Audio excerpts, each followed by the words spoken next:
ময়দানে গিয়া জিহাদ করব। আল্লাহর নবী বিশ্ব নবী তার তুতু মোবারকটা হযরতে আলীর চোখের ভিতরের মধ্যে লাগায়া দিলেন। আল্লাহর নবী বিশ্ব নবীর তুতু মোবারকটা হযরত আলীর চোখের মধ্যে লাগতে দেরি হয়েছে। হযরত আলীর চোখটা আগের চাইতেও সুস্পষ্ট হইতে দেরি হয় নাই। চিৎকার মেরে কোন সুবহানাল্লাহ। আমার মুমিন মুসলমান ভাইজান, ইমাম সিবাওয়ী রাহমাতুল্লাহি আলাইহি উনি যখন নাকি মুখটাকে খুললেন, আল্লাহর নবী বিশ্ব নবী ওনার তুতু মোবারকটা হযরত ইমাম সিবাওয়ীর মুখের মধ্যে দেয়া দিলেন। ইমাম সিবাওয়ীর ঘুম ভেঙ্গে গেল। এমন অবস্থায় উনি ওযু কইরা কোরআনুল কারীমের তিলাওয়াত শুরু কইরা দেয়। এই কোরআনুল কারীমের তিলাওয়াত যখন শুরু কইরা দেয়, তখন উনি অবলোকন করে দেখলো, উপলব্ধি করলো ওনার তিলাওয়াতের সাথে সাথে মুখ থেকে জান্নাতি মিশকে আম্বরের সুঘ্রাণ বাহির হয়। চিৎকার মেরে কন্যা সুবহানাল্লাহ। আমার ভাই, তাহলে বলেন দেখি, যেই আলেম উলামাদের কোরআনুল কারীমের তিলাওয়াত আছে যাদের কাছে, তাদেরকে সম্মান করার দরকার আছে কিনা নাই? ও ভাই জোরে কন্যা আছে কিনা নাই? ওই যে আজকে আসছেন আপনারা সুর সম্রাট, হ্যাঁ, সোহাইব আহমদ আশরাফি সাহেব হাফিজাহুল্লাহ, উনি আমি ব্রাহ্মণবাড়িয়া আমার মাদ্রাসায় আমি নিছি। হ্যাঁ, এত সুন্দর তিলাওয়াত করে আল্লাহর বান্দাকে আল্লাহ এত সুন্দর সমধুর কণ্ঠ দান করেছেন। আসলে উনি তো কণ্ঠেরই সমধুরতা পেয়েছেন কোরআন তিলাওয়াতের কারণে। গান গাইলে মনে হয় এত ভালোবাসা পাইতো না। একটু জোরে কন্যা, কথা ঠিক কিনা? আমার মুসলমান ভাইজান, এমন কোরআনুল কারীমের তিলাওয়াত যারা করে, কোরআনের আলেমদেরকে মর্যাদা দিবেন, কোরআনের আলেম উলামাদেরকে সম্মান দান করবেন, আল্লাহ তাআলা আপনার সম্মানটাকেও বাড়ায়া দিবেন। আওয়াজ দিয়া কন্যা, কথা ঠিক কিনা? আর যদি আলেম উলামাদেরকে সম্মান না দিয়া তাদের পিছনের মধ্যে কুসাকুসি করেন, ও মুমিন মুসলমান ইমানদার, বুঝা রাখেন, যাই না রাখেন, আপনার জন্য জাহান্নাম অবধারিত। আপনার হাসর হবে ফেরাউন, হামান, নমরুদ, কারুনের সাথে। আওয়াজ দিয়া কন্যা, কথা ঠিক কিনা? আলমারউ মা মান আহাব্বা, দুনিয়ার জমিনে যে যাদেরকে ভালোবাসে, মান তাশাব্বাহা বিকওমিন ফাহুয়া মিনহুম, যে যার সাদৃশ্য অবলম্বন করে, আপনার সম্পর্ক যদি হয় কাফির কুফফারের সাথে, আপনার হাসরও তো তাদের সাথেই হবে। আওয়াজ দিয়া কন্যা, কথা ঠিক কিনা? তাহলে আমাদের সম্পর্ক হবে কাদের সাথে? আলেমদের সাথে। জোরে কন্যা, কার সাথে? আলেম উলামাদের সাথে। ও মুমিন মুসলমান ইমানদার, আল্লাহর কুরআনুল কারীম যাদের সিনার ভিতরে থাকে রে, তাদের মর্যাদা আমার আল্লাহ কতটুকু দিয়া দে দেখেন।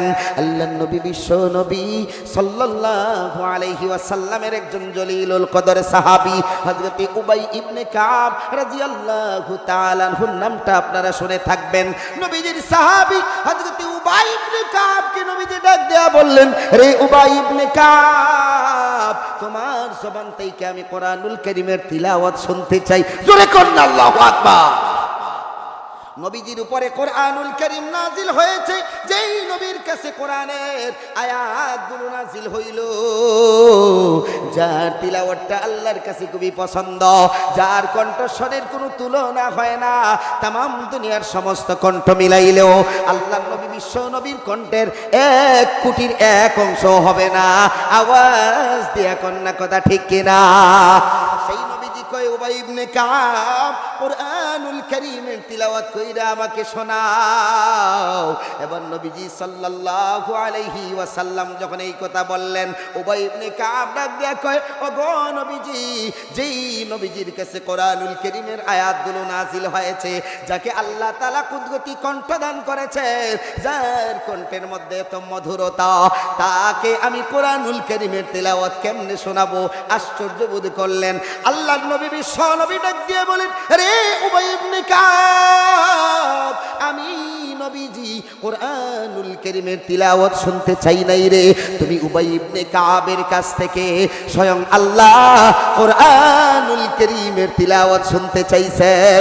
একটু জোরে জোরে কন্যা সুবহানাল্লাহ। আল্লাহ তাআলা নিজে বলেছেন, ওগো নবীজি, আপনি উবাই ইবনে কাবের কাছ থেকে তেলাওয়াত শুনুন, আমি আল্লাহও শুনবো। কোরআন তেলাওয়াত, এই কোরআন তেলাওয়াতের মাধ্যমে বলেন দেখি মর্যাদা বাড়ে না কমে? আর একটু জোরে কর না, বাড়ে না কবে বাড়ে? ও মুমিন মুসলমান ইমানদার, আল্লাহ নবী বিশ্ব নবী সাল্লাল্লাহু আলাইহি ওয়াসাল্লাম এইভাবে করে কোরআনুল কারীমের মর্যাদা দান করেছেন। ও আমার ভাইয়ারা, তাহলে পয়েন্টগুলো মনে রাখবেন। এক নাম্বার, আমরা আলেম ওলামাদের মুখাপেক্ষী, আলেম ওলামাদের কাছে মুখাপেক্ষী মুহতাজ, এই জন্য আমরা আলেমদেরকে মহব্বত করব, তাদেরকে সম্মান দান করব। দুই নাম্বার পয়েন্ট, এই দুনিয়ার সমস্ত মানুষদের মধ্যে উলামায়ে কেরাম আল্লাহকে সবচেয়ে বেশি ভয় করে, এই জন্য আমরা আলেমদেরকে সম্মান করব। তিন নাম্বার পয়েন্ট, আল্লাহ রাব্বুল আলামিন আলেমদের মর্যাদাকে বাড়ায় দিয়েছেন। ইয়ারফাইল্লাহুল্লাযীনা আমানু মিনকুম ওয়াল্লাযীনা উতুল ইলমা দারাজাত, আল্লাহ তাআলা ইলম ওয়ালাদের মর্যাদাকে উঁচা করে দিয়েছেন, এই জন্য আমরা আলেমদেরকে সম্মান দান করব। চার নাম্বার পয়েন্ট, আল্লাহর নবী বিশ্ব নবী বলেন, ইন্নাল উলামা ওয়ারাসাতুল আম্বিয়া ওয়া ইন্নাল আম্বিয়া লাম ইউরিসু দিনারা ওয়ালা দিরহামা। আল্লাহর নবী বিশ্ব নবী বলেন, আলেম উলামারা হচ্ছে নবীর ওয়ারিস, এই জন্য আলেম উলামাদেরকে আমরা সম্মান দান করব। আলেমদেরকে সম্মান করবে যারা, নবীদেরকে সম্মান করলো তারা। আওয়াজ দিয়া কন্যা কথা ঠিক কিনা? আমার ভাই, শেষ একটা এক্সাম্পল আপনাদেরকে দিব, যেই আলেমদেরকে আল্লাহ এত মর্যাদা দিলেন। 18টা পয়েন্ট আছে, যেই পয়েন্টে উলামায়ে কেরামকে আল্লাহ কোরআন এবং নবীজির হাদিস দ্বারা প্রমাণিত উলামায়ে কেরামকে আল্লাহ বিশেষ মর্যাদা দান করেছেন। 18টা পয়েন্ট, মাত্র 5টা পয়েন্টে আলোচনা করলাম। শেষ একটা উদাহরণের মাধ্যমে আলোচনা সমাপ্ত করব। এরপরেই আপনাদের আকর্ষণীয় বক্তা, গোটা বাংলার আলোড়ন সৃষ্টিকারী আলোচক আপনাদের মধ্যে আসতেও পারেন। আল্লাহ তাআলা আমাদেরকে ধৈর্যের সাথে কয়েকটা মিনিট বসার তৌফিক দান করুন। সকলে বলি আমিন। আর একটু জোরে কোন আমিন। খারাপ লাগতেছে কার কার? হাতটা উঁচা করে দেখেন। একজন, দুইজন, তিনজন, 60 জন লাগতেই পারে, কারণ আমি তো খালা মানুষ। হ্যাঁ, খারাপ লাগতেছে না, বুঝছে না, আসলে ওনাদের কাছে বেশি ভালো লাগছে, ভালো লাগছে, আসলে ভালো লাগছে বেশি, এই জন্য হাত তুলছে আবেগে। কথা ঠিক কিনা? তবে মনে রাখবেন, আমাদের সবসময় আবেগ দিয়ে থাকলে হবে না, একটু চিন্তা ফিকির করে এখন পথ চলা চাই। একটু জোরে কন্যা কথা ঠিক কিনা? আমার মুমিন মুসলমান ভাইজান, শেষ একটা উদাহরণ আপনাদের কাছে দিয়া যায়। কোরআন হাদিসের মধ্যে যদিও আলেম, আমার ভাই, তাহলে বলেন দেখি, যেই আলেম উলামাদের কোরআনুল কারীমের তিলাওয়াত আছে যাদের কাছে, তাদেরকে সম্মান করার দরকার আছে কিনা নাই? ও ভাই জোরে কন্যা, আছে কিনা নাই?